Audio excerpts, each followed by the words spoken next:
Hello everyone, welcome back to Single Step English. I'm Steve, and today we're going to learn about a useful English phrase, get to it. Let's get started. When we say get to it, it means start doing something or to begin working on a task. It's like saying, let's start now.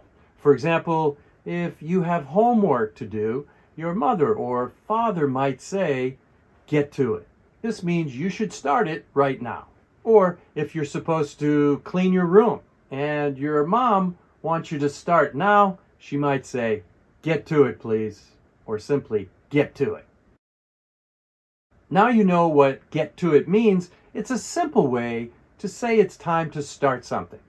Keep practicing and soon you'll be using this phrase confidently. Thanks so much for watching and I'll see you next time.